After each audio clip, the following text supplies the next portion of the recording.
Did you ever notice that when you wanted to make more money, to reach more people, to have a bigger impact, you then decided you were going to work more? I'm curious how that worked out for you.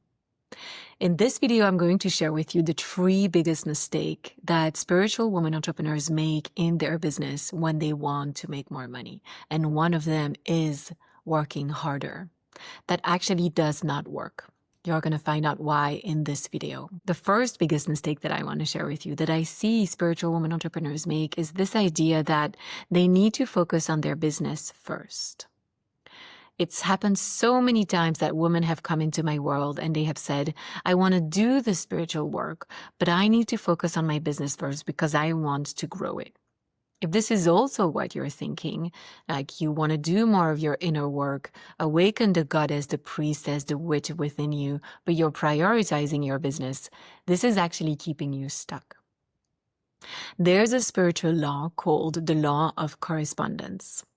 And it's the law that states that as above, so below. As within, so without. It's also a hermetic principle. And it's this idea that your external reality is created from your internal reality. So focusing on your business first, putting all your time, energy, maybe even money into your business to grow your business actually does not matter if it doesn't come from the right place within, if you're not in alignment within. And I'm sure you've noticed that there's a lot of people out there that are putting their business first, that are working hard, but are they actually making the money that they want? And then there's other people who are working less and they are making more money. So hard work and money do not equate. This is an equation that we have made and that a lot of people sell online, but that is not the truth. It's who you are being that is impacting your bank account, not how much you're doing. And who you are being is going to come in alignment with your true essence and your highest potential when you do spiritual work, not when you work on your strategy, on your marketing, on the offers that you put out there. Because you could also be having the perfect offers, but be stressed in a state of lack and pressuring yourself, and as a result, not making the money that you desire. Or you could have offers that are not aligned to your true essence. And this is why they are not working.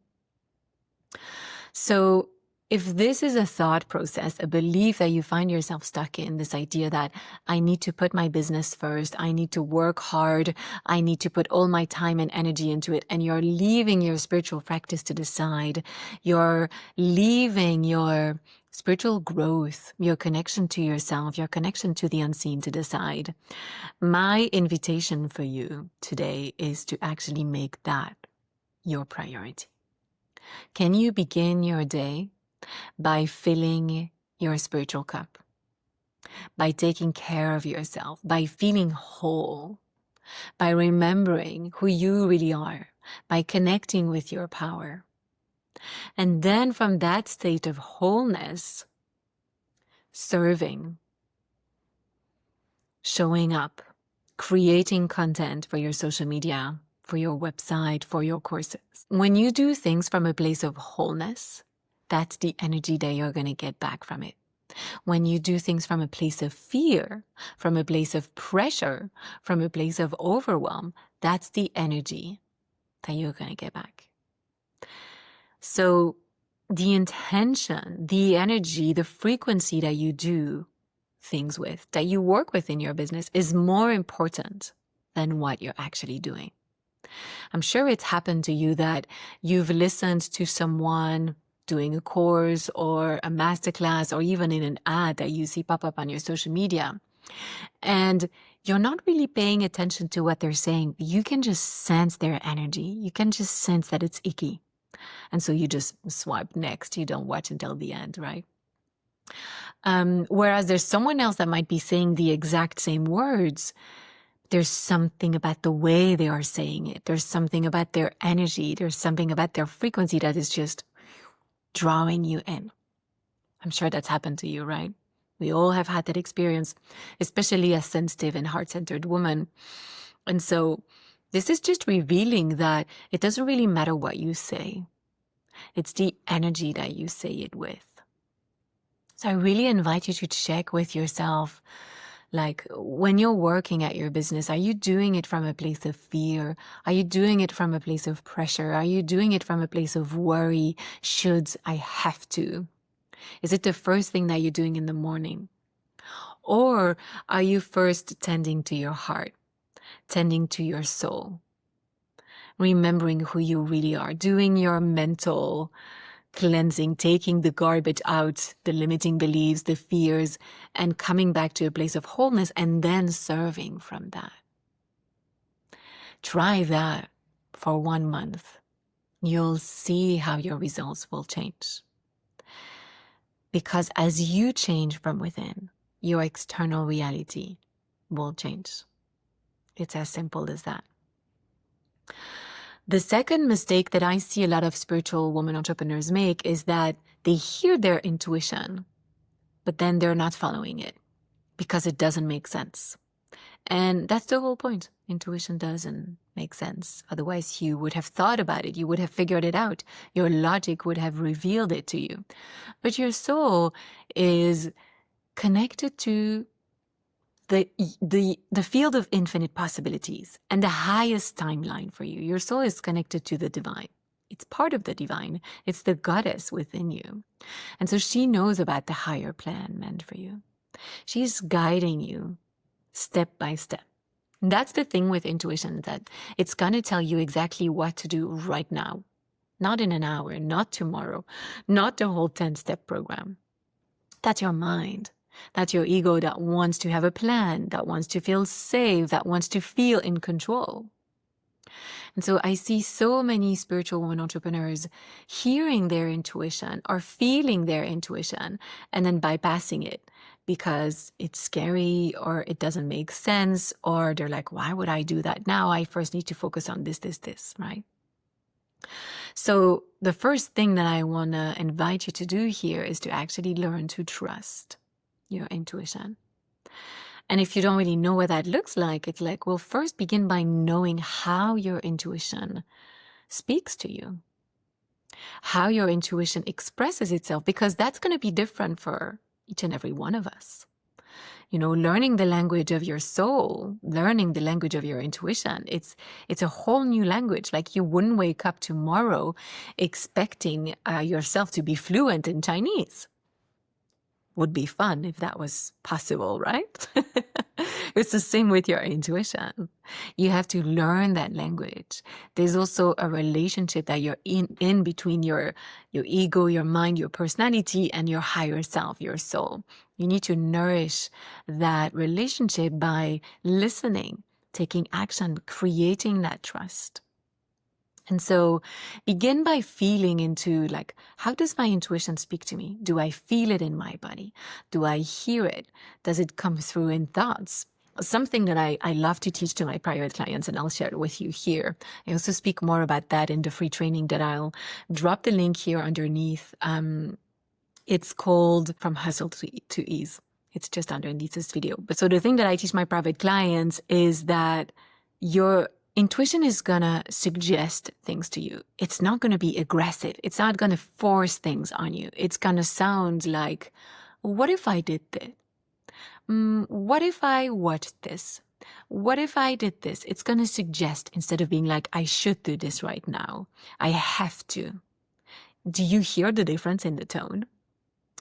And when I hear my intuition, it speaks in these suggestive states. Shall I? What if? I feel like. What about doing this? And it's going to speak in I, because it's you. What if I had a cup of tea now? What if I checked my emails? What if I checked this app that I haven't looked at for a long time? And you're going to be like, well, no, I have to work.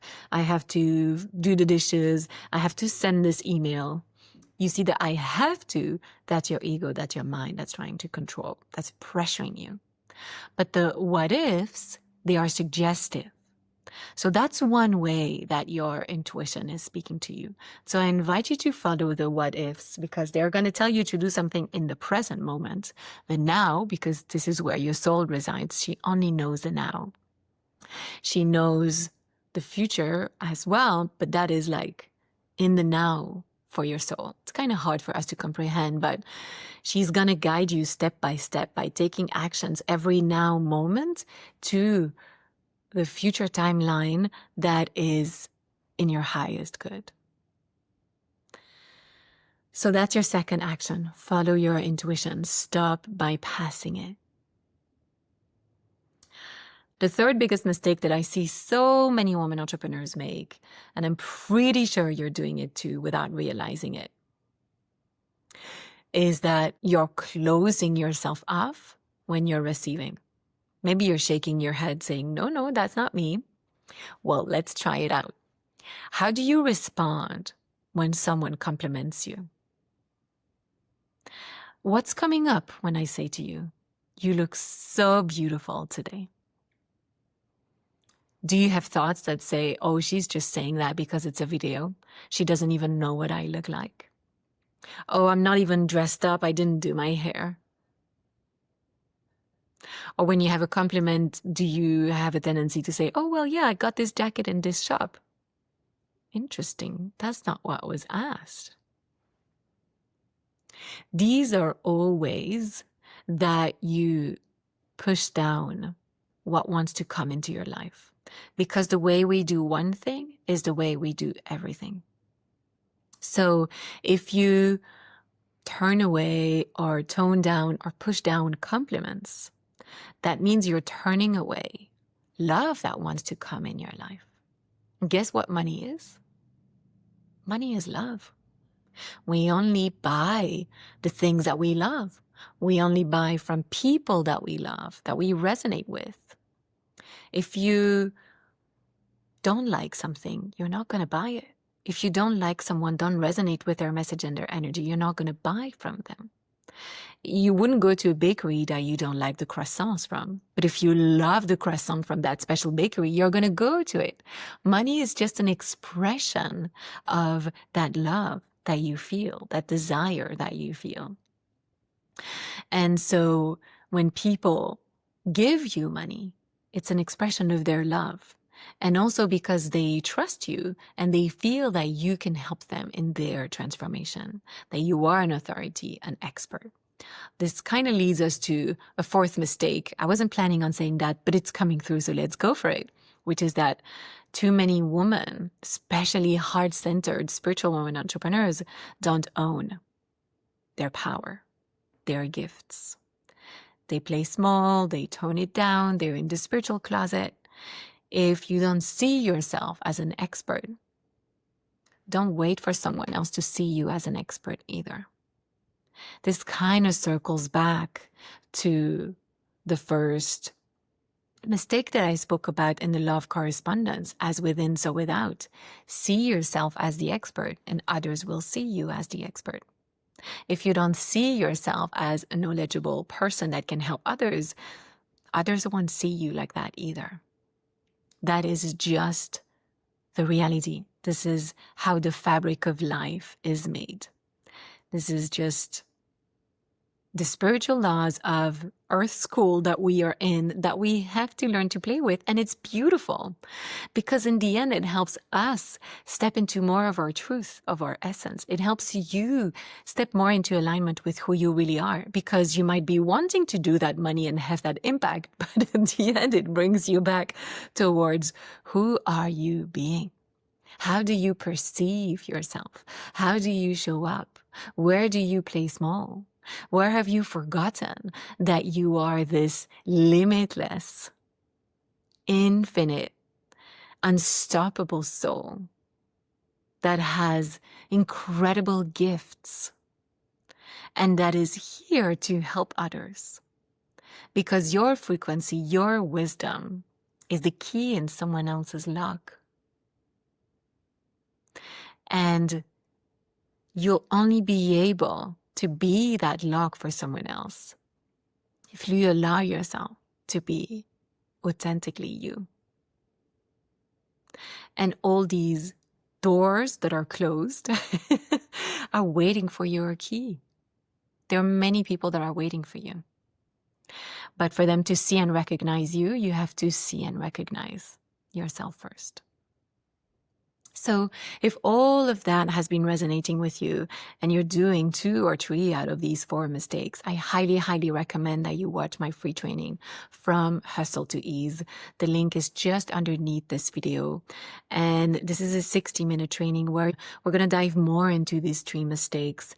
And you're going to get away from these 60 minutes with a simple and actionable step-by-step journey to stop hustling and start making more money with more ease and with soul alignment by expressing who you really are, by using your gifts to serve the world. So click the link that's underneath this video, subscribe to my channel if you want to learn more, and I can't wait to see you in our next video.